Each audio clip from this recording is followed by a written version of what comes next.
Hey, I've been doing this coaching stuff for 43 years, and I've learned a lot, and I'm going to tell you this right now.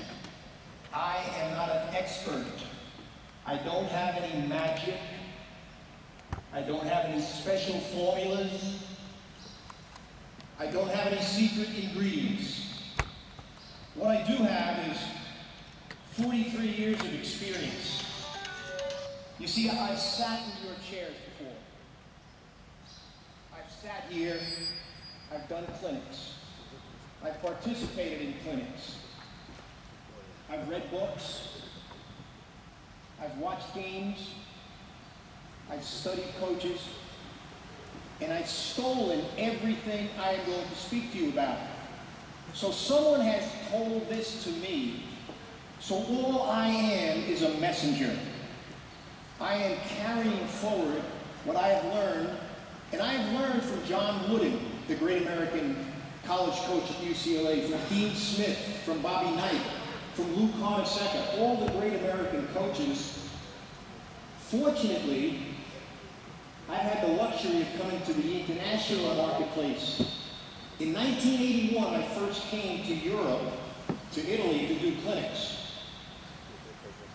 The man who drove me around, picked me up at the airport, took me to the hotel, that man, Ettore Messina, he was a young Italian coach at that point, 16 years old, 18 years old, and he translated for me, and look at where Ettore is right now, possibly the next coach of San Antonio when Popovich retires.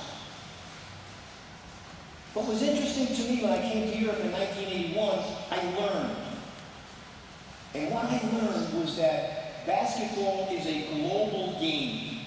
Basketball is not an American game, it's a global game. Look at the NBA today. How many international players? How many international coaches? How many international scouts? So I'm going to tell you this right now. You're going to ask me questions today, and I hope that you do. And it's going to make me better. I'm going to learn things from you. I'm going to go to the game tonight, and I'm going to watch it very closely. And I'm going to learn from that as well. So I am here to get better as a coach. Now let's get this very clear. I'm one of you.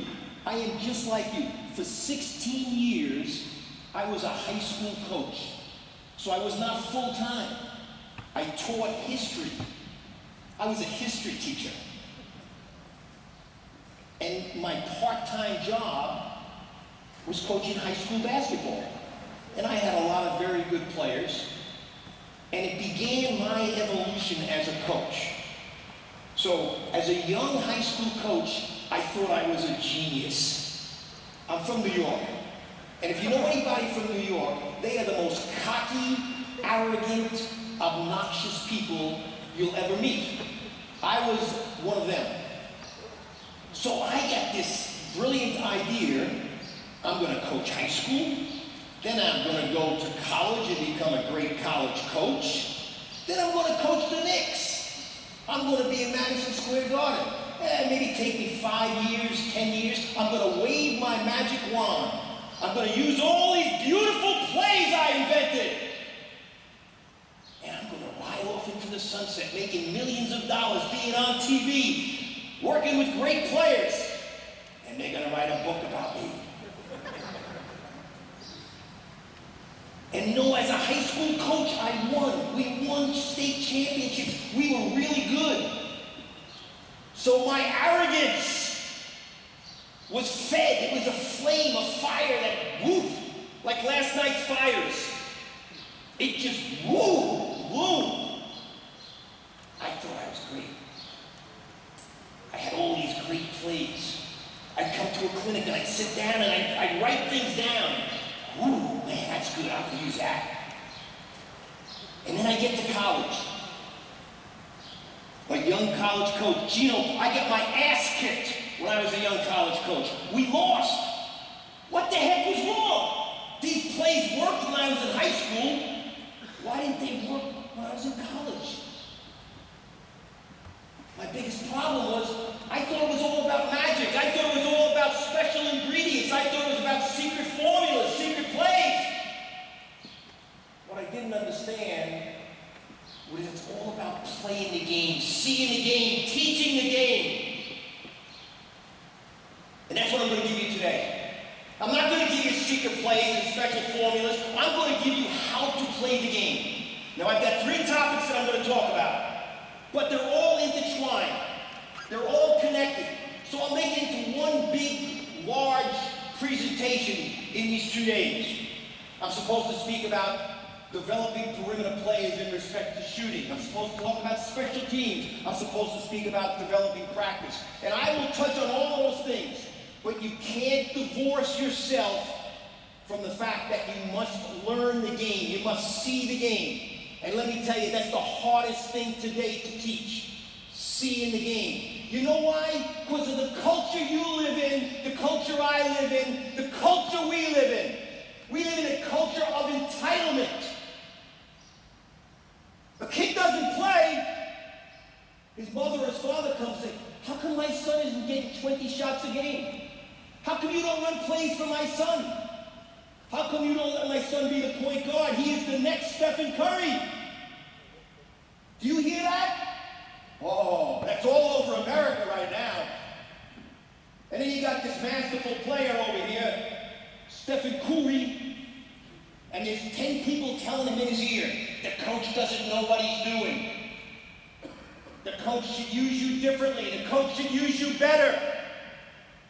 So now you are a coach, and you got this great player here, but he doesn't listen to you because he's entitled. So guess what happens? Change the channel. Get the remote control. Change the coach. Or the coach can say, I surrender. I surrender. I'm not going to work on principles and concepts and fundamentals. I'm going to take the easy way out. And that's what our problem in the world today is. We take the easy way out. We surrender.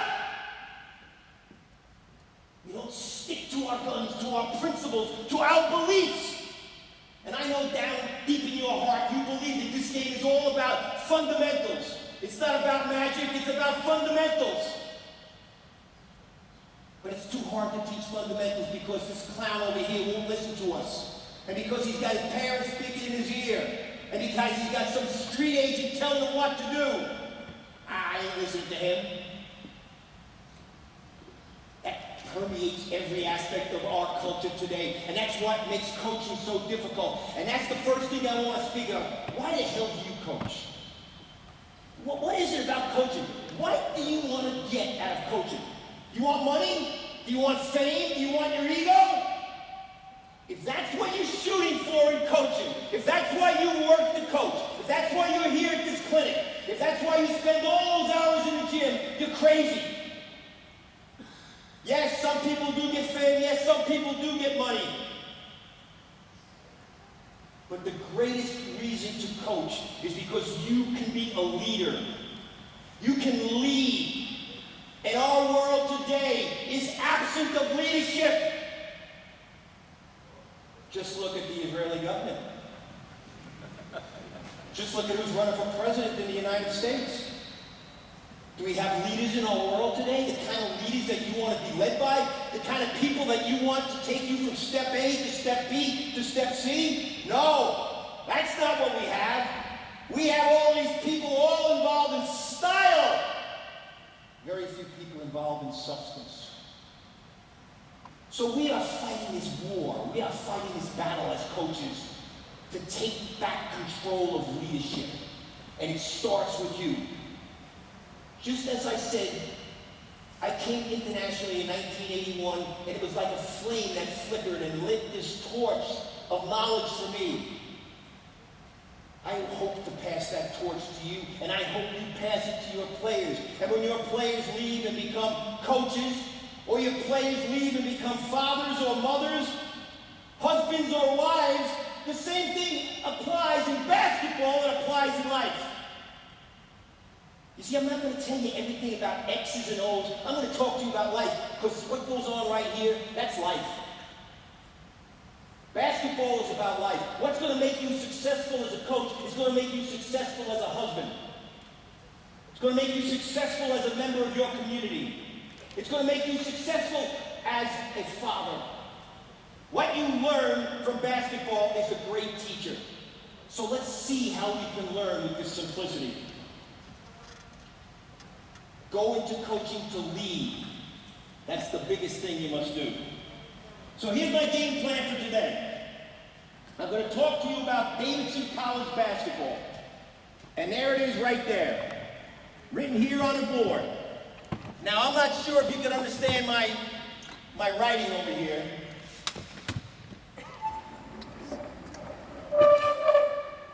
This is Davidson basketball. That's our playbook. That's our set plays. That's everything we do right there. And I'll explain each aspect of this to you. It's so simple, yet we make it so complex.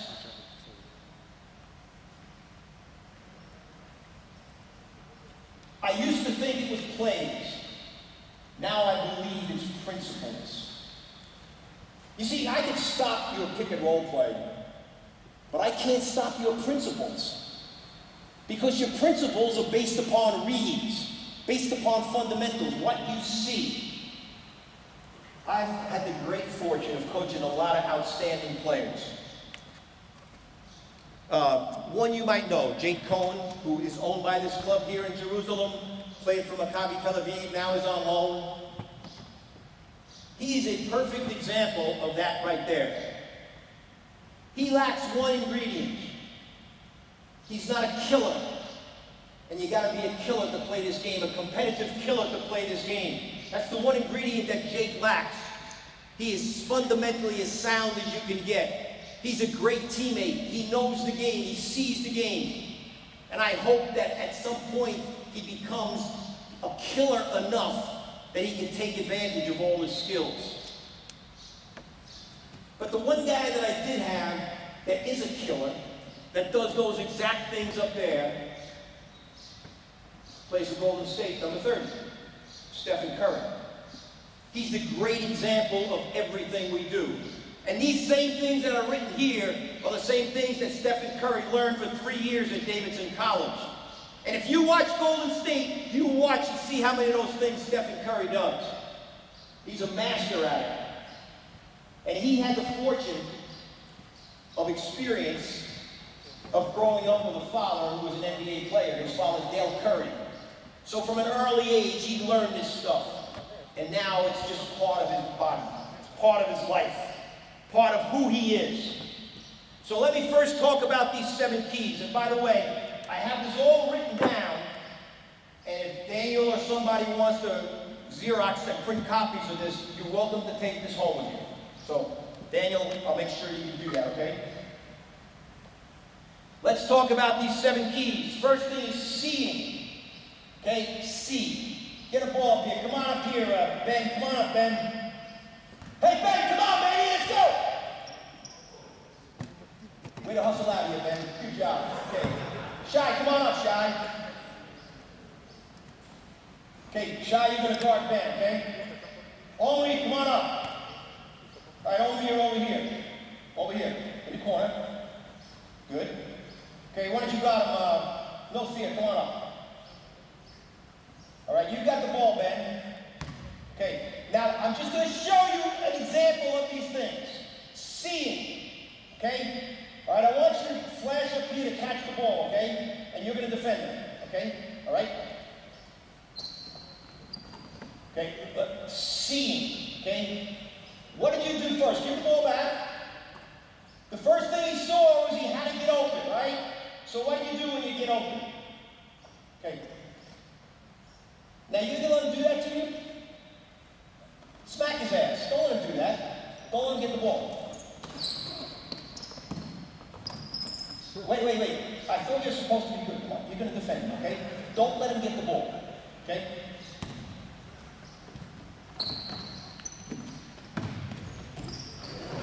Okay, great. But did you notice what No Fear did? I'll show you exactly what he did. I'll be you, No Fear. Step off, okay? First thing he did was he stepped inside the arc. Why did he step inside the arc? Seeing. This is what I'm going to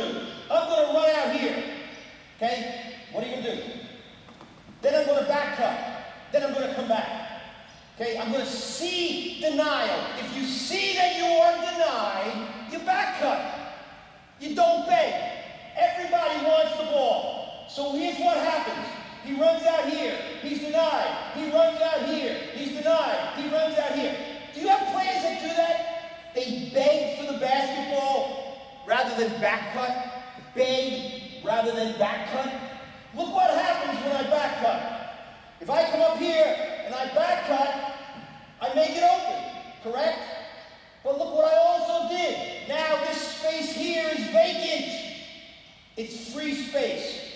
See, okay? Get over there on the wing. Hey, Ben, you're playing no fear over here. Ball's over here. Where are you going to play defense? Okay, all right? You're going to get the ball, okay? Skip pass, skip it. Okay? All right? What is the first thing he did? First thing he did. He saw. First thing he did. You know what people in America do? Get the ball back there. This is America. Move on. Let me show you. Here's America. Let me catch it up ahead. Here's America. They catch and they dribble. They don't see the defense. How many times does a guy catch and there's the defense and they dribble right at the defender? What you want to do is you want to see where the defender is. See where the defender is. Get over there without the ball, okay, Ben? Top of the key, Ben. Put the ball down on the floor. Guard him, okay? Shy. Okay, set a screen for me. Here comes the screen. Okay, I see the screen coming. So the first thing I do when I see the screen coming, I don't just stand here and look at the screen. If I stand there and look at the screen, I am telling my defensive player, what am I telling him? Tell him where I'm going. I can't tell him where I'm going. You want to see with a big wide-angle camera. You have to have a wide lens. You have to see the whole court. Don't stare. See, but don't stare. If I'm over here comes the screen. He knows the screen's coming. So what do I got to do? I got to make sure I see first, and then I take the screen. Chase him, chase him. If I see he chases me, I curl it. Shoot the gap. If I see he shoots the gap, I fade it. It's all about seeing. Get the ball top of the key again, Ben. I'm on offense down here. Get over there, no fear, and pass it to Ben. Ben's got no fear's got it. All right, I'm on offense right now. I see. Make that pass. I see, so I take there, okay? I see. Throw the ball there. Throw it. Now if I post up, it's not going to be as effective. Seeing. Raise your hand. Raise your freaking hand right now if you want to be quicker. If you want your players to be quicker. Raise your hand. That's the easiest way to see. Watch Stephen. You ever see Stephen come off the screen? The guy's unbelievable. He has vision so wide. So many players have vision through a keyhole. You know what that means, vision through a keyhole? You're looking through the keyhole, all you see is what's in front of yourself. A basketball player has to see the wide picture. Stephen Curry is faster because he sees faster. I believe this is really true about American basketball players.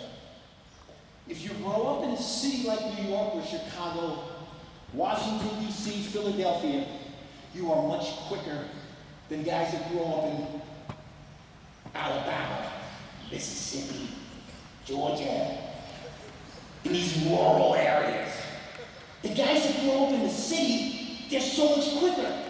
You know why? Since they're 2 years old, 3 years old, when they cross the street, taxi, bus, bicycle, jogger, skateboard, skates, there's all kinds of people that gotta watch. Their eyes are constantly going. They grew up in Georgia, Alabama, Mississippi. Here comes a tractor. Is it time to cross the street? See, your eyes don't work as quickly as they do in New York because you're constantly dodging things. You're constantly seeing, what am I going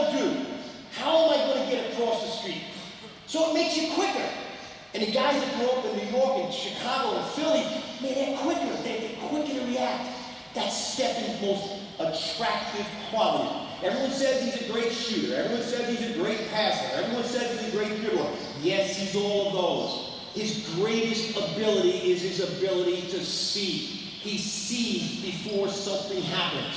See. Okay. The second thing is talk.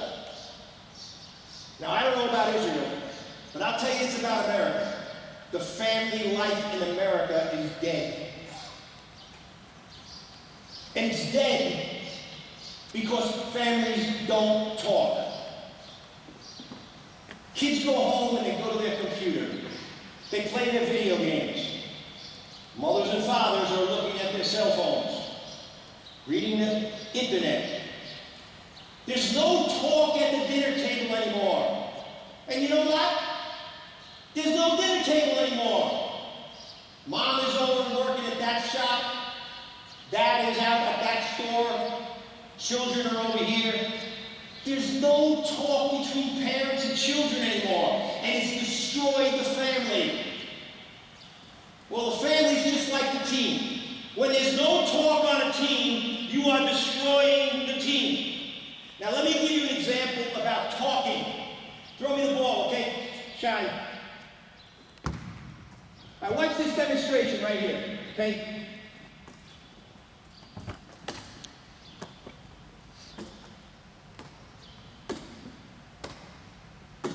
Four guys passed me the ball. Why did you pass me the ball? I talked with my hands. Sounds stupid, doesn't it? But that's talking in the game of basketball. I come off that screen. Here comes the screen for me, Ben. I come off the screen. I'm talking to Ben. No fear. I'm telling you. No fear. I'm open. Pass me the ball. And you know what? When you come off the screen, we call the term that I use in Davidson is ask with 10. Ask for the ball with 10 fingers. Okay? Give me the ball again, okay? So, when I do ask with 10, perfect pass. I'm giving him a target, so I'm helping him out, but I'm also talking to him. So now there's action. And now think about this psychology. If you come off a screen, and you have your hands out, and you don't get the pass, what is your teammate saying to you? I don't trust you. I don't want to pass to you. I don't think you're open. I don't have the balls to throw it to you because I'm afraid of a turnover. Any one of the above. A simple thing like that in talking. Okay? Get the ball there. No fear. Down low post. Okay, Ben? Low post. I pass the ball. Guard me. Okay, I'm sorry. Guard me, okay? I pass the ball. Okay? You gonna set a screen for me? How do I know? See, he's puzzled. He didn't know whether to set the screen or not set the screen. What's the international signal for a screen? Right? So I pass the ball. Oh, he sets the screen. So now he's talking to me. All right? Defensively now. Let's go. You're on defense, okay? I pass. Here comes. Go ahead.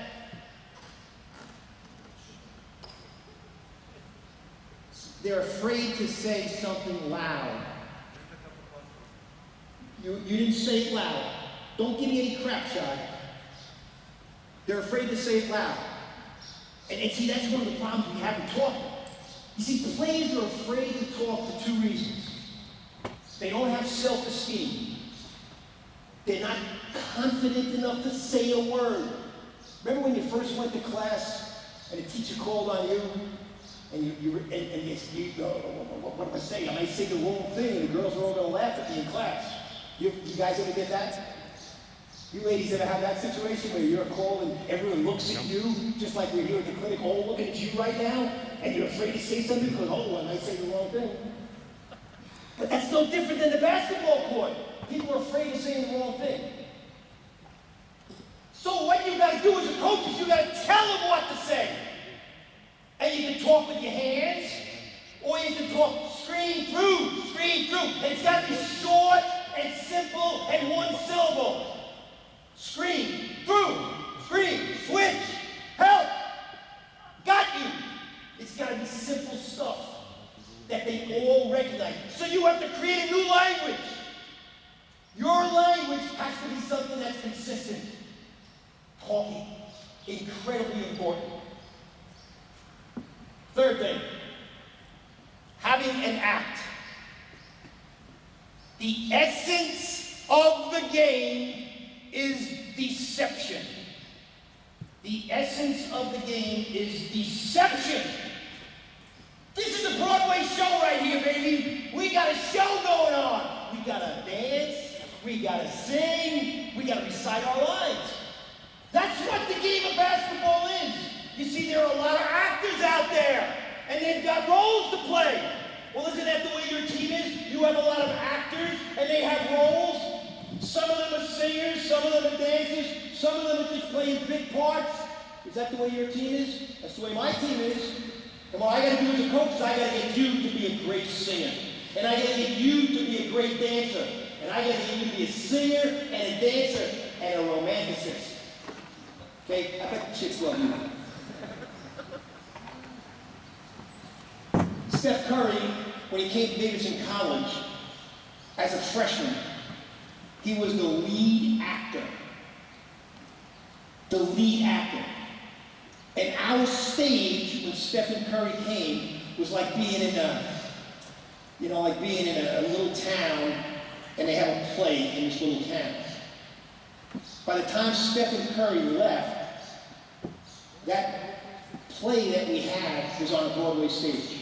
He elevated us from this small community to the Broadway stage because he was a lead actor who played his part so well. And he did it for 3 years. And you know what? Because he did it for 3 years at Davidson, he stepped into Golden State, and he was accustomed to playing that role. And he's playing it pretty damn well right now. Well, not now in the playoffs, but for the last couple of years, he has. He's played it very well because he's accustomed to it. He's experienced at it. But he sang, he danced, he recited the lines. He was the lead actor in everything. You've got to be an actor. What do you mean, coach, you got to be an actor? Let me see if these guys know anything about acting. Okay? All right? You're over here, and you're going to pass the ball to me, okay? You're going to guard, okay? No. No fear. You're playing offense. Okay? You're guarding. Okay? All right, pass. Let me see you act. Wait. What kind of act is that? A bad act. Do you have any girlfriends? You're a father? What do you have any girlfriends? 3. Okay. Let me see you act. You pass the ball to me. Let me see you act. Stop. Get the ball back. He passed the ball to me. Did you see what he did? He set a screen, right? Show me exactly what you did when he passed the ball. No. Don't lie to me. Don't freaking lie to me. Did you see what he did? Show the truth. What did you do? This is what you did. He passed the ball. You went like this. Right? That's what you did. Don't lie. Okay, get back there again. All right, now let me see you act. Do exactly what you just did. Go ahead. No. You didn't do that. You went like this. Now, no fear. The first thing he did, you saw. Did you see how he saw? He saw this, and where did you cut? Okay, where did you cut? He cut right there. Why did he cut there? Is that the play for you to cut there? You're supposed to screen, right? Who said you're supposed to screen? I didn't say you're supposed to screen. I never said screen. I said pass me the ball and act. That's what I said, didn't I? Pass me the ball and act. You see? So first thing, he saw. Go ahead. You saw. And then he front cut him. I mean, that's basketball right there.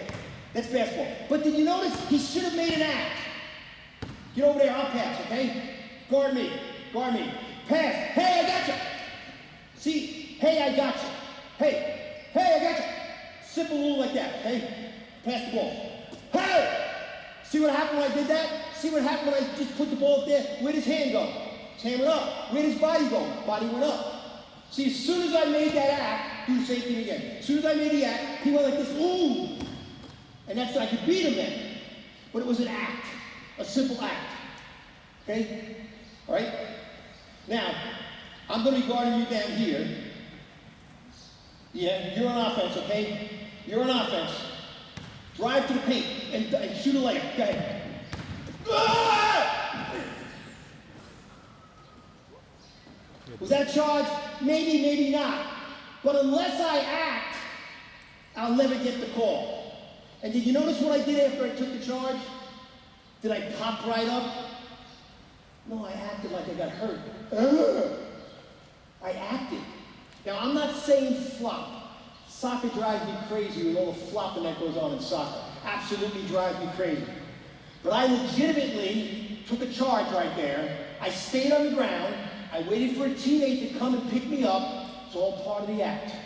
It's all part of the act. Acting. Okay. Number 4, being down. Unless you are down, you're not going to be successful. Be down. Be down. Hey, what does that mean, being down? It's so easy. It's so freaking easy to be down. But no one wants to be down. No one wants to do that. Get down in the low post, okay? Why don't we go with you? No, playing offense. Offense, Ben. I got the ball here. Guard him, okay? Over here, low post. All right, now this is live. Okay, but play behind him. Okay, I'm going to throw you the ball. Okay, see what he did when he caught the ball? Let's do it again. Okay, that's perfect because that's what all American players do. And that's what we got to coach better. That's what we got to teach better. Let me walk through exactly what he did. You pass to me, okay? First thing he did was he held the guy off and he stood up, okay? He stood up, pass it. Push me. Push me. Look where I caught it, okay? Instead of push me. Okay? Caught it a little bit easier. Push me. Okay? Caught. What is the first thing he did when he got the ball? First thing he did was he dribbled. Did he see? No, he just dribbled. He dribbled because that's what you do. Just like I told you before. You dribble because that's what you do. Hey, this is, don't get this on camera. I could be in a lot of trouble back in America if it's so that on camera. You got to be down. You come off the screen. Set a screen for me, Ben, over here. Over here. You get down. First movement is up. If I catch the ball up, what's my first move? Down and then up. What's quicker? Catching it down. You're playing defense. I'm playing defense on him. If I close out on him, I close out up, what is he going to do? He's going to drive past me. If I close out down, now if he drives, I'm ready to play defense. If I close out up, now I got to go down before I can play defense. So just like seeing makes you quicker, down makes you quicker, down makes you more powerful. Down makes you more explosive. It's all in the hips. It's all in the hips. If you have any physio work to do with your players, any strength and weightlifting to do, use your hips, develop the hips. Turning the hips, power in the hips and the core, that's what it's all about. And let me digress for a second. 78th game of the season last year. 78th game of the season last year. I go out to San Francisco to watch Portland play San Francisco. Steph Curry, after the game, we go to dinner.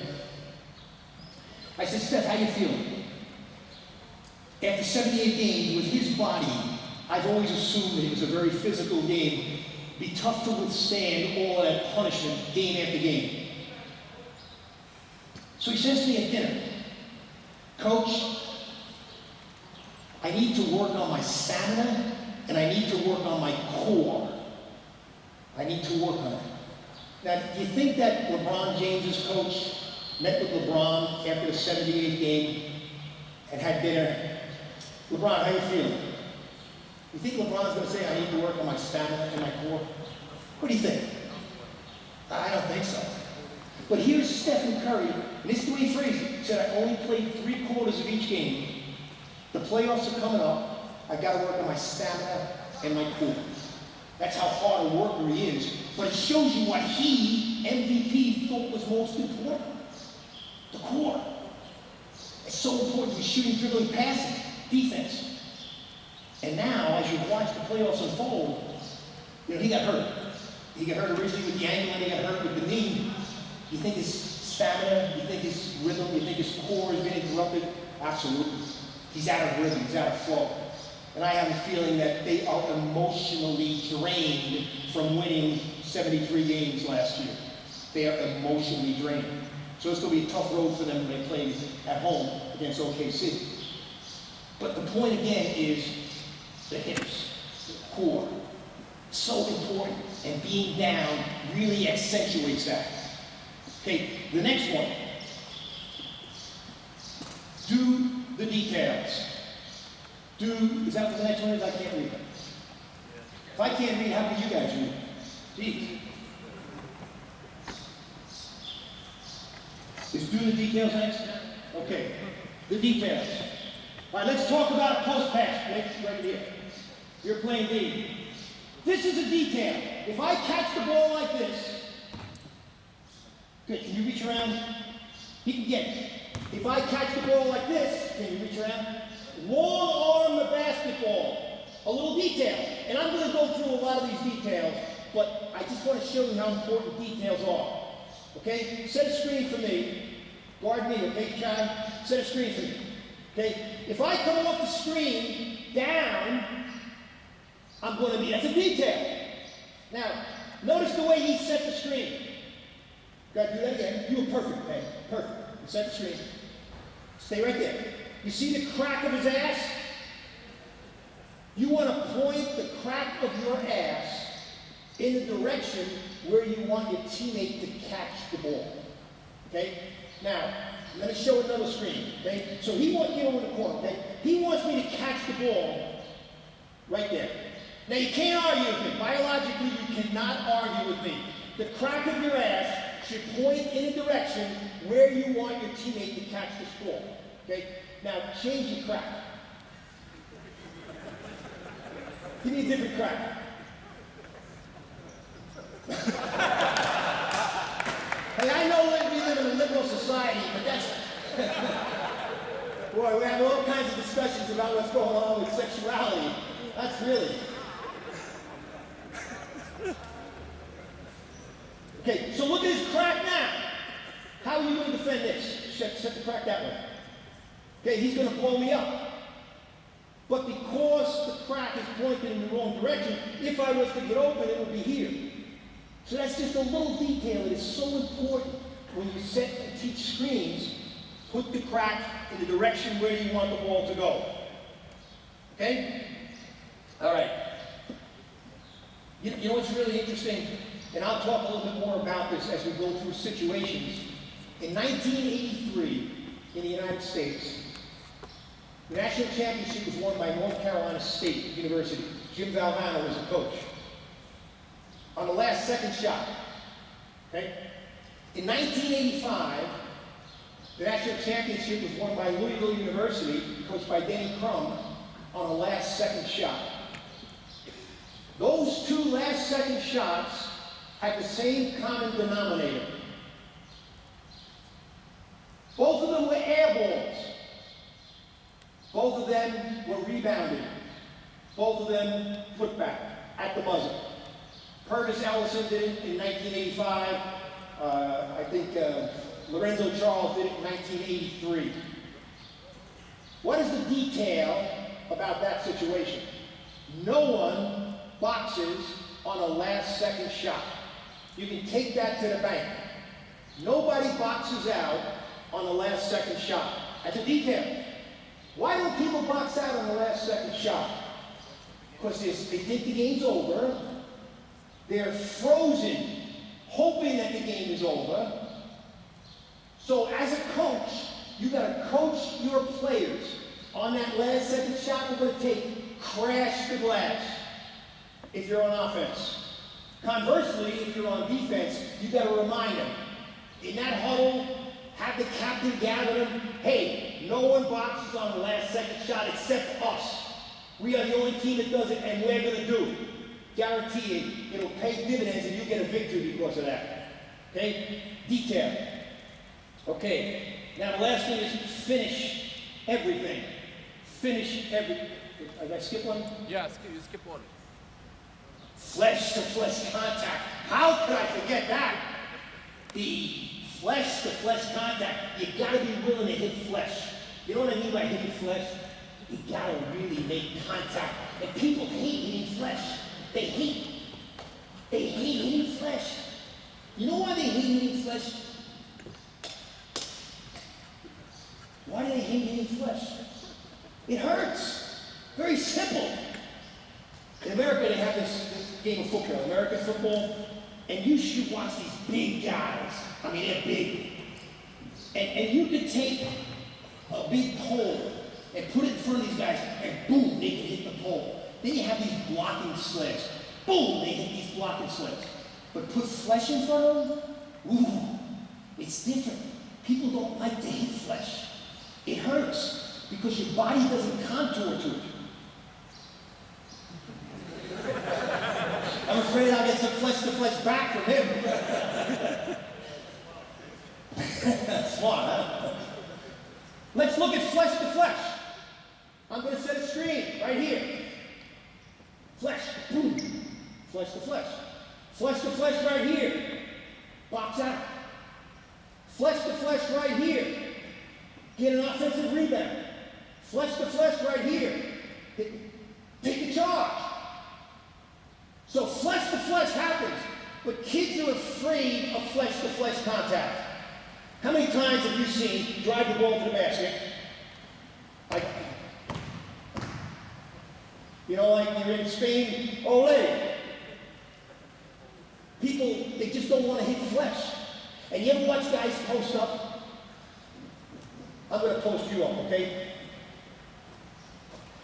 Watch the way guys post up in our society today.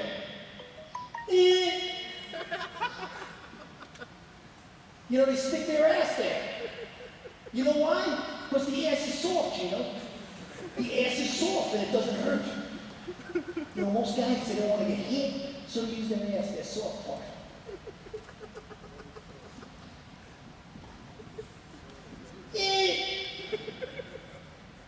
We use a term, and sometimes it's the vocabulary that you use that can dictate what your players think.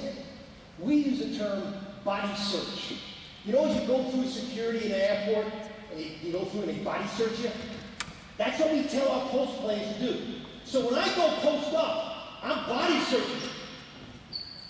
I just said no fear in the face. Flesh to flesh. But did you see, I body searched him. Body search. That's a simple expression. Coach, that's a foul. You know, if you fear fouling, you're not going to get any success in this game. You can't have any fear of fouling. Let it happen. Hit people. Freaking hit people. That's what the game's about. Hit people. And if you can't hit flesh-to-flesh contact, you're never going to succeed. Never. So, just a simple thing like posting up. Now that's flesh-to-flesh contact. It's acting, and it's a detail. All those things that we just talked about. And the last thing, finish everything. Every drill we do, we don't just shoot the shot and get the rebound and pass it out and go to the next guy in line. Every drill, we finish every shot. Every shot. Every drill we do, we finish with a rebound. Because that's what happens in the game. So why not build that habit? Finish everything. You ever see Steph Curry shoot a teardrop? Steph Curry shoots a teardrop. He shoots a teardrop, and his hand stays up there. He finishes. So many guys today, when they shoot the ball, they get back. Shoot, they pull their hand down. We do a drill. Okay? One of you dudes, come up here. We call it bolts of lightning. I'll explain it. You're a three-point shooter. You and I are going to rebound. All you do is shoot threes. Okay? You ready? Okay. Come on, Ben. We're going to rebound. Let's go quick. Come on, Ben. Come on. Let's go.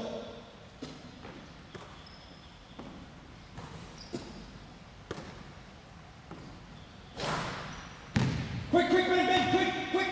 Good.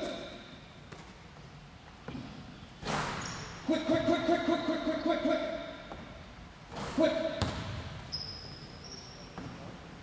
Okay.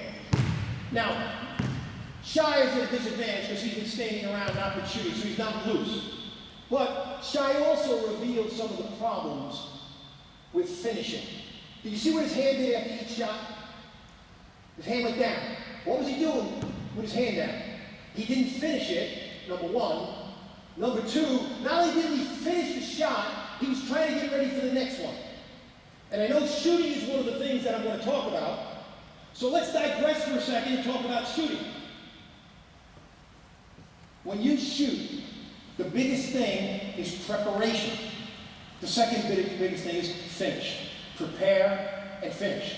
Did you see the way he caught the ball? Okay, let's review what he did when he caught the ball. Shy was standing up. Okay? So in order to shoot, he had to go down. Okay? First, so he wasn't prepared. Did you see where his hands were? His hands were not out. He wasn't asking for the ball. Okay? Did you hear him say anything? No. Did you see him finish? No. So prepare and finish. The two most important ingredients in shooting were not there. Prepare and finish. Now, the danger when you shoot shot after shot after shot after shot after shot is that your players will start focusing on how many you may make in a minute or how many you make in 55 seconds. Raise your hand if you would do a drill once you count that. Let me tell you, that's a bad drill. Here's what you should do. A little change. Count percentages rather than numbers of makes. Because then they're going to focus on each shot. And that's the problem that guys have and girls have. They don't focus on the shot they're taking. You know what's in their mind? What's in their mind is, I got to get back on defense. What's in their mind is, I just turned it over. What's in their mind is, I can't miss this shot because coach is going to take me out. They get all these demons in their mind. And that makes them bad shooters. And that's why Steph is such a great shooter. Because he doesn't have demons in his mind. Steph lives in the present tense. He lives in the moment. Now, I'll give you some crazy statistics. Who's the greatest three-point shooter in NBA history? Steph Curry. Made 400 this year, right? Everyone knows Steph Curry's a great three-point shooter, right? Raise your hand if you think he's a great three-point shooter. All right, I'll tell you these two other statistics. The highest percentage layup shooter in the NBA this year was Steph Curry. Highest percentage, 68.7. He made 68.7 of his layups. The highest percentage foul shooter this year in the NBA, Stephen Curry, 91% foul. Layup, foul shot, three-pointer, the best. What does that tell you? What does that tell you? It tells me this. It tells me that Steph Curry does the same thing on every shot. Same thing. He gets rhythm in his shot, and the way he shoots is magnificent. He squares up to the basket with his hips. He gets his hips to turn. He catches it down. And from the point he catches to the time it's released, prepare and finish. It's the same routine over and over and over. And how does he develop that routine? He develops it with muscle memory. How does muscle memory develop? Muscle memory develops because it's repeated and repeated and repeated and repeated. The same way every time. So as he shoots his teardrop, his layup, as he shoots his foul shot, as he shoots his jump shot, they're all the same. Watch the way he catches the ball. His elbows are in. Why are they in? Because he's ready. They talk all about how quick his shot is, how quick his releases. Well, yeah, because number one, he catches it down, and number two, his elbows are in. That's going to make it quicker. And number three, he sees where his defender is. So he sees three-point shot, drive for a layup, or throw the next pass. He sees that. Quicker, quicker, quicker. Seeing creates that quickness. But above all, he finishes. Now let me show you this little thing right here. Everyone see this? You see the eyes on the ball? Did you guys know that balls have eyes on them? Picture this. This ball is going to the rim. It sees. The higher it gets, the more open it sees. The lower it is, it doesn't see as much open. How about that? I mean, it's a graphic demonstration about shooting. You see, when you shoot with an arc, it's going to go up and it's going to see a big opening. Big, big opening. But if it comes on a line drive, it's not going to see as big an opening. So it's not going to get in. It has to be perfect to get in. Now, another problem we have in shooting. You ever watch guys, they shoot, and then they follow the ball, their eyes go on the ball? How many guys have players that do that? Have you ever noticed that about your players? This is what that tells me. Why are they following the ball? Because they don't trust that it's going in. They don't trust it's going to go in, so I got to follow the ball. Is it going to go in? Is it not going to go in? Already the demon is in your mind. You got a demon up there questioning whether you're going to make it or not. You know what we say? We say this at Davidson, and Steph Curry lives this. Look at the hook. When we shoot, we always say, look at the hook. Now, everywhere you are on a court, there is a hook that's going to be square in your eyes. And there are two hooks next to it. So there's three hooks. Give me that ball. If you were to take this ball and put it up on a rim, and put the ball right in the middle of one hook, and look at those other two hooks, you know what distance you get? The width of a basketball. It's remarkable. So if you're looking at that hook, you're seeing the width of where you want to put this ball. And if you put it up high enough, it's going to see. Where's my ball that sees? If you put it up high enough, it's going to see. So, little tidbits, little details about shooting. Shoot it high. Realize the eyes are looking. Keep your eyes on the hook. Look at the hook and don't follow the ball. And then finish it. No matter whether you're shooting a foul shot, or you're shooting a layup, or you're shooting a jump shot. Look at the hook. Now, you've seen Stephen make shots from out here, from over here. It's incredible how he does that. Don't you think? For me, it's not, because I've seen him do that. Why have I seen him do it? Because he practices that. You know what he'll do? He'll stand here, and he'll throw the ball like that, and he'll jump and take all kinds of whirling dervishes moves and then shoot. He'll just jump and then shoot. He'll jump, turn, and shoot. And what he's doing by practicing that way is he's getting his feet set. And he usually he's got remarkable feet, and they usually shoulder width with the right hand dominant, a little bit forward to the other one. Elbows always in, and in a down position. Every time he shoots, that's what he tries to do. Every time. And it's all muscle memory. But that's what's going to make you a great shooter. Okay? So, those are the 7 fundamental keys of basketball. Any questions about that right now? Please, and ask a question if you see anything that's come up to get confused about. Now, remember what I said. I'm going to give you 43 years of experience. I'm not going to give you magical plays. So this might be boring to you, and if it is, screw you. Not really. I'm here to serve you. I want to help you out. I want to make you better. I want to make you feel better. I want to make you a better leader, a better coach. And I just want to share what I have. And as I said, I'm not an expert, but these things work. I guarantee it. And I'll show you how they work as we go through the rest of today and tomorrow. I'll show you how this works. Okay? All right. No questions? There's one question. Yeah.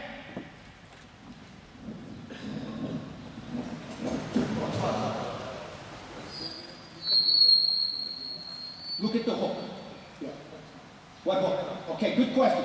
See, I'm sorry that I don't speak Hebrew. Is it Hebrew? Except you don't call it Israel, right? You call it Hebrew? Okay. I'm sorry. Look at the hook.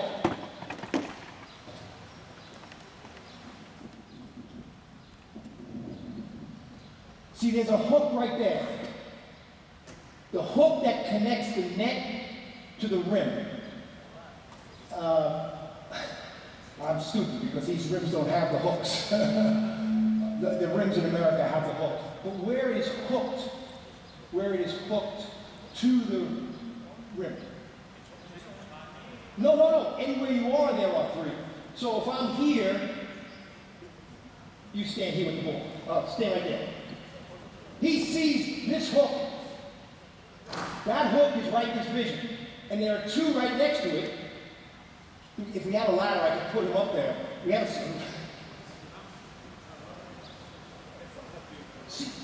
there are three hooks in your vision. There are three hooks in his vision. There are three hooks in his vision. So wherever you are on the court, you will always see three hooks somewhere. Does that make sense to you guys? Okay, is that clear enough? Yes. Just one detail. Don't you think acting like someone did a foul, like you did in the is not non-sportive and so? I agree with that. That's why I said I do not teach flopping. But if I'm going to get hit, right, the question was acting. And if I take a charge, is that not sporting? Is that not good sportsmanship? Because we want to educate. Correct. I understand exactly what you're saying. And here's where my English maybe not interpreted correctly. Oh, perfect. My English might not be interpreted correctly, but I said I do not teach flopping. Flopping means you fall as an act. What I did was, when I do take the charge, I stay on the ground. That's the act. So, I am not just, the charge was legitimate. I wasn't falling down intentionally. I fell down. But if I jump up, what is the referee going to say very quickly? Maybe no charge. Next time, no charge. But if I stay down and wait for a teammate to pick me up, and there's two purposes in that, okay? Do you understand what I'm saying? So I'm not teaching unsportsmanlike activity. I said soccer is really bad at that. Take a charge, okay? Don't act by taking a charge. Take the charge. After you take the charge, then you act. Who picks me up? What does that teach? Teamwork, doesn't it? If I'm laying down there on the ground and my teammate runs over to pick me up, I am cultivating teamwork. That's part of coaching. You know, every time we shoot a foul shot, 4 of our guys, so if we shoot a foul shot, shoot a foul shot. Shoot a foul shot. Hey. 4 of our guys will give him love. We call it giving him love. Smack him. Tap him. Hey, get the next one. Hey, great shot. We're working on teamwork every time. Okay? Any one of our teammates.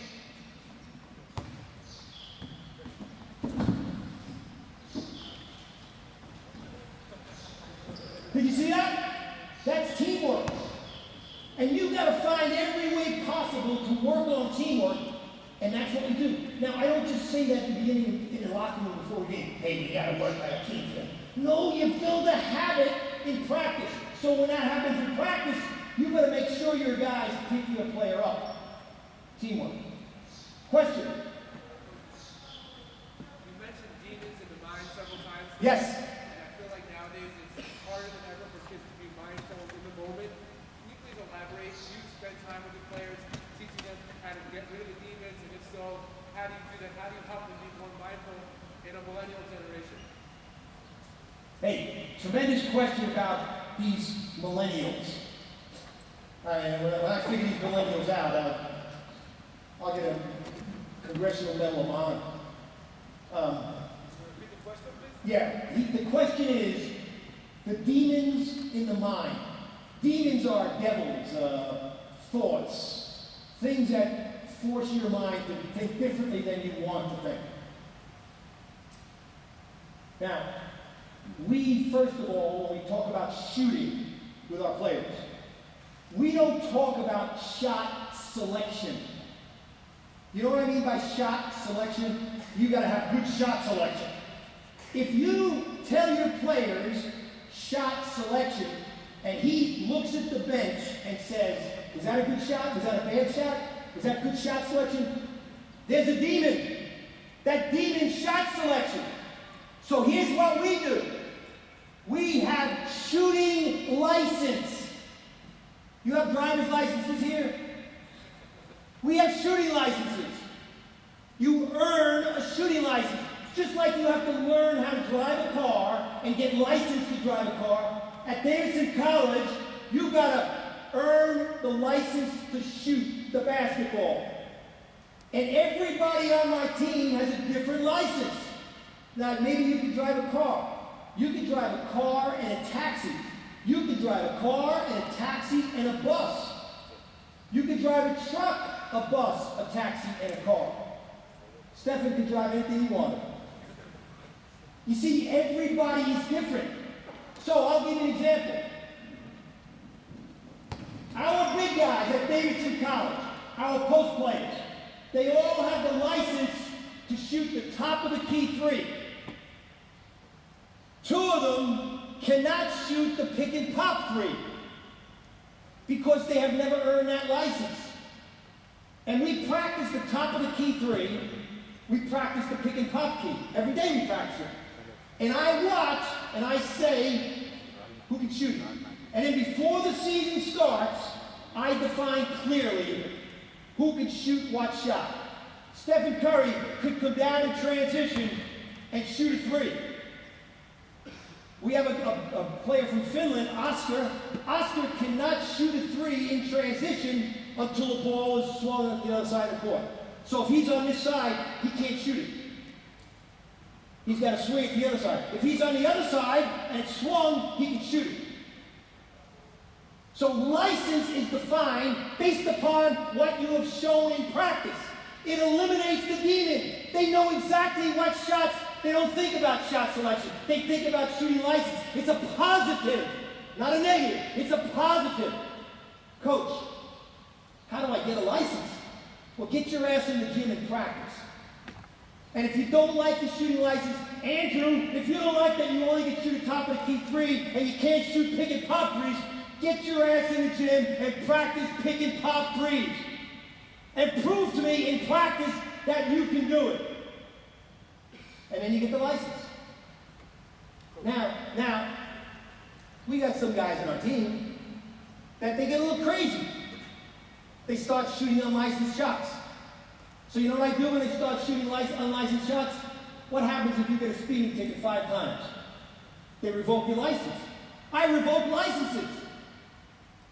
You went down a one-way street the wrong way. I give you a restriction. You can't drive at night. You only can drive during the day. I give you a restriction. You only can drive with your mother in the car and you can't drive by yourself. So I give different restrictions and different freedoms in the license. And it helps eliminate the demons when it comes to shooting. Then, another thing that I do is I make highlight tapes of a player making shots. And I show them guys maybe once a week individually, me and that player, I will just show him shots that he's made. Shots that he's made, shots that he's made. You see, shooting is not just technical. It's not just physical. Shooting is really emotional. You all know Karl Malone, right? Karl Malone is a great player. I mean, a great player. You know what he shot in his last year from the foul line in the NBA? 49%. Now, here's a guy who can pick and pop. Here's a guy who's a great scorer. But when he shoot a foul shot in his last year, I never saw this ever before until the last year. He'd shoot it, and he'd get back on defense instead of finishing the shot. And remember, finish, prepare, and finish. Does that answer your question? Okay. Coach, can you explain the ring thing more? Okay, the ring. Thank you. See, here's the rings right here. And we try to aim at a ring. You notice 3 rings. The the width of the basketball. Also, ball comes here, it doesn't see as much. Ball's up there, it sees much more. So that's the ring. So over there, that would be the 3 rings. In the corner, that would be the 3 rings. Top of the key, that would be the 3 rings. Because that, the hooks, rings hooks. Look at the hook. And you see so many players, I don't understand what they look at. I don't understand what they're looking at when they shoot. And you can talk to everybody in the world, and I look at the back of the rim. I look at the rim. They say that in American football, when you're a quarterback, and you want to throw a pass to a guy, I'm not looking at your big body right there. I am looking at Nike on your chest. Okay? When you narrow your focus, it allows you better accuracy. And I think when you look at the hook, it narrows your focus, and no matter where you are shooting, you can see a hook. So consistency, the same way every time. Look at the hook every time. Narrow the focus and keep your eyes on it. If you've ever shot a gun, raise your hand if you shot a gun. For an Israel. What the hell? Yeah. But how many guys follow the bullet? None of you, huh? You don't follow the bullet, huh? What's wrong with you? What do? You follow the target. You keep your eyes on the target. And notice the way targets are drawn. They got a bullseye right in the center. What do? You aim for that bullseye right in the center, hoping that maybe I hit the left side, the right side, but you aim right to the center. Shooting a basketball is no different than shooting a gun. And isn't it interesting also that in order to shoot a gun, you need a license? At least in America you do. And if you use the gun the wrong way in America, boom, boom, they put you in jail. At least some guys. So it's the same way with shooting a basketball. Okay, another question over here.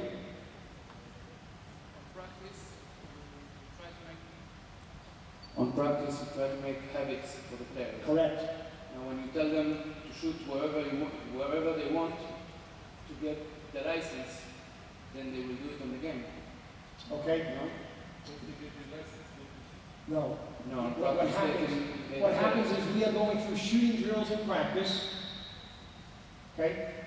After practice is over, that's where they earn their license if they've had a restriction or they can't shoot certain areas. So after practice, they get into the gym. And we have these things called guns in America that feeds the ball. They're really great mechanisms.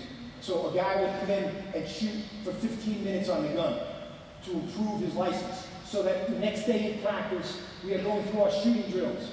And he's saying, and I'm looking at him saying, wow, he's making a lot of shots today. Wow, he's making a lot of shots today. Okay? So then he goes into a game and he doesn't have a license, but because he did it in practice, he takes that shot. They know enough right now that their license will be restricted. It is ingrained in their head that they cannot shoot that, and they do not shoot it in practice. So if a guy shoots a pick and pop 3, a guy named Andrew, picks and pops a 3 in practice, boom, I let him know right away. You want that, come in after practice is over and get on the gun. Okay? Thank you. Okay. Yes? Talking about professional players. Yes. Most of the coaches here are kids here. Correct. And my question is, do you do the same thing with kids? You want to build their confidence. Correct. So if you tell them kids who have all the stuff, Correct. Correct. those of the message to get your license after 2 years, you won't shoot on the same time. Correct. I fully understand that. He said that I'm dealing with professionals, and to a degree I am dealing with professionals because they practice 6 days a week, 2.5 hours. They get a $50,000, $60,000 scholarship. So yes, you have guys maybe 3 days a week, 4 days a week for practice. And then you yourself probably have other jobs to do. Remember what I said? I started as a high school coach, just like you guys. I started. That's where this becomes even more important. Okay? So here's what you do with your players right now. You gather them next time you see them. Hey, I just spoke with Stephen Curry's coach. Okay? And Stephen Curry's coach came up to me and personally shook my hand and told me this. He said, Stephen Curry leads the NBA in making layups, percentage. Leads the NBA in foul shooting. Concentrate on layups and foul shots. Okay? Think about the games you have lost. How many games that you lost in your career as a coach could have been changed if you made 2 more foul shots and 2 more layups?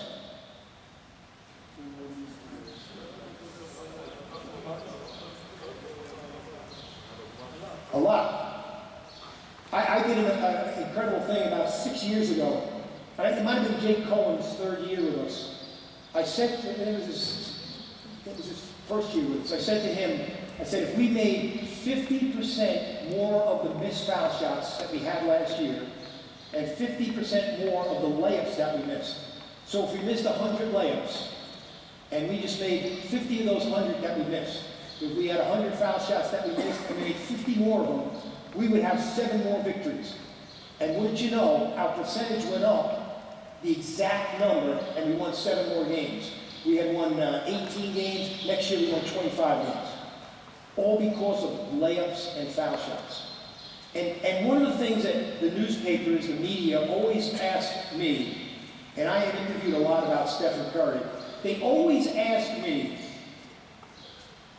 isn't Stephen Curry bad for the game of basketball because he shoots these crazy shots? And I turn around and I say to him, Stephen Curry, 68.7% layups. Stephen Curry, 91%. Stephen Curry, the best assist maker in the NBA. Stephen Curry also makes the assist that leads to an assist. If you know anything about a hockey assist, it's called a hockey assist. We call it a Gretzky. Wayne Gretzky was a great hockey player. And Stephen Curry will throw the pass that leads to the next pass that leads to a basket, as well as throw the pass that leads to a basket. So he does both of them. And that's what's great about Stephen Curry, is that he's a great teammate, but he's also a great fundamental player. So you tell your players that, okay? And I don't have an answer when you deny them the opportunity to make 3-pointers, okay? I would really focus on the positive aspect of it, of foul shots and layups. And I could take it a step further. Why not develop an offense that gets foul shots and layups? You know, instead of running all these plays and all these offenses to have 3-point shots, which so many people in America do today. It's really crazy in America. They call it small ball, in which they try to get 4 guys out there and get as many 3-pointers as they can. Golden State has proved that. Cleveland is doing that right now as well. But I would try to really work on layups and foul shots, especially for young kids. And make it a game. Make it a game. Instead of giving them 3 points for a 3-point shot. I'm sorry, guys, you can sit down. Huh? You guys.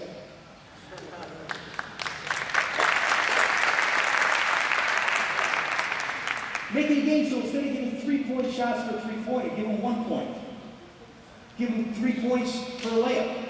Give them 2 points for a foul shot. That's one easy way of acknowledging how important it is, and maybe we'll encourage them. Our problem in Israel was 15 years that we don't have any shooting players. We don't have really, we have great players and all the coaches lose. We don't have see kids games, we don't see an option to shoot from 3 points. I think if you limit the options to even try to shoot from there, because they have Okay? understand what he's saying about basketball players. Okay. Since Dr. Nani, I think it's a tremendous question about teaching and coaching young kids. All right? Now, this is what I do. I get players that can't shoot. When they come to Davidson College, they're not great shooters. So now it is on me to teach them to shoot. And I teach them to shoot technically, physically, but I also teach them to shoot emotionally. And it's a constant education process. And I do it, as I said, 6 days a week, 2.5 hours. So I do a lot of that. And in teaching them to shoot, I hope that they get that confidence that they seemingly lack here. Why not have shooting schools here? Why not have a summer camp or that all you do is shoot? Why not have a practice one day, all you do is shoot, shoot, shoot, shoot? That's what Stephen Curry did. He just shot and shot and shot and shot. People say, well, how can you be such a great shooter? Well, if you ever watch the way he shoots, he leaves the practice. At the end of Golden State practice, he goes to 7 spots on the court. And he has to make 13, I think, from 7 spots. And if he misses 3 in a row, he has to start again, or misses 2 in a row. He has this crazy routine he has. But he shoots every day. He's the greatest shooter in the game. And you know what he does? He starts in here. He gets his touch. He just throws off the glass like this. Touch, touch. Touch is so important in shooting. How many of you guys work on touch? How do you work on touch? Form shooting? Yeah, so that works on a touch. That, to me, is a great way to teach them. But you've got to do it over and over and over. And it's tough with the time you have in the gym. It's very difficult. I understand that. But you get what you emphasize. Any coach gets what he emphasizes. If you emphasize defense, you will get defense. If you emphasize fast break, you will get fast break. If you emphasize motion offense, you will get motion offense. If you emphasize three-point shooting, you know what? You'll get three-point shooting.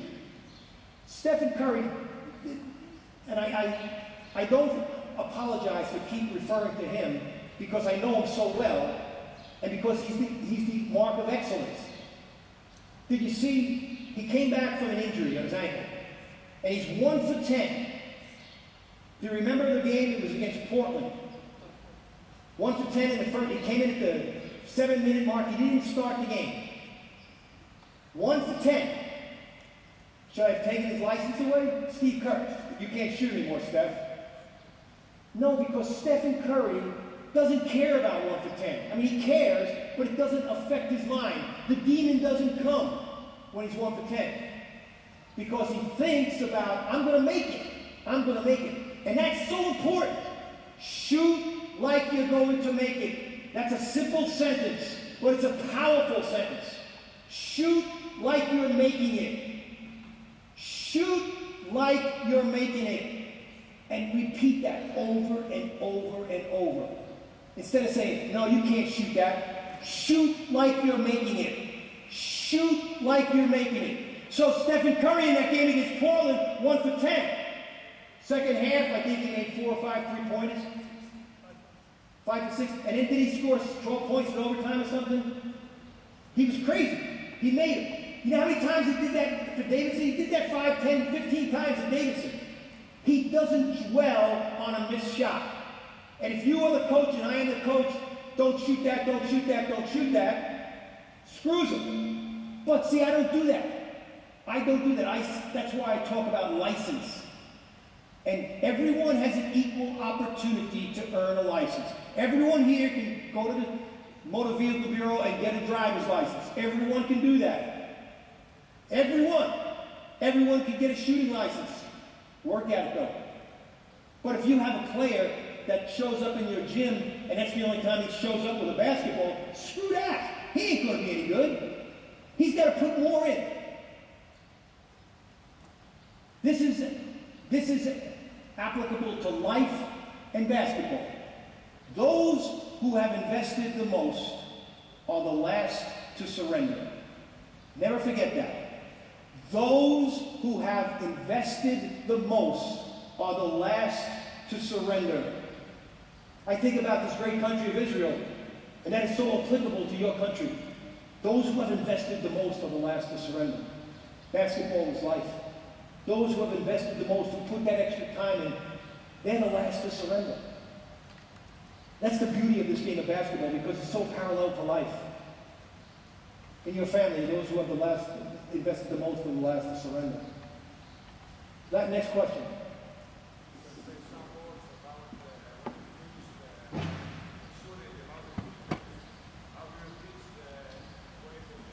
All right, there should be space between the ball and your palm.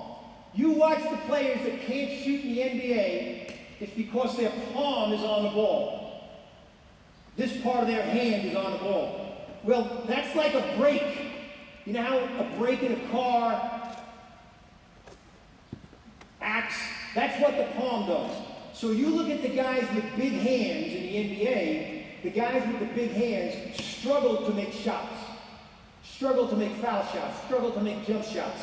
The guys that have fingertips, so the fingertips with a little space have to be there. And it's the fingertips that come that way. They've got to go that way.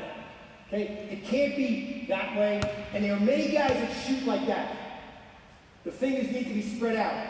What we work at Davidson is when you catch the ball and you're holding the ball, you try to have the seams of the basketball, right your fingers on the seams, like that, rather than like that, but like that. And you release with the fingertip release. And notice the way my hand stays. Now look at the way my offhand is. See, my offhand is like when you shoot a gun, that's like holding a gun in place. So here's my gun. This is just holding the gun in place as I shoot. Again, you can't have too much. And there, you don't want the fingertips on the ball. Because if the fingertips are on the ball there, it'll cause it to go the wrong way. Whereas you want it a flesh to the ball. Yes, I go with all 5, yeah. Some people go with 2, I go with 5.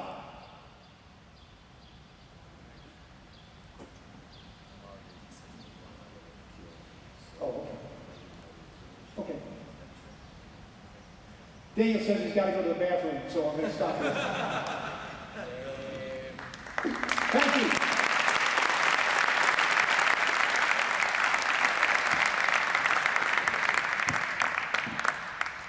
יש מחר סשן של שעה שלמה של שאלות ותשובות, כי חשבתי שזה יהיה מאוד מעניין שכל אחד יוכל לעלות, אז מחר יש שעה שלמה.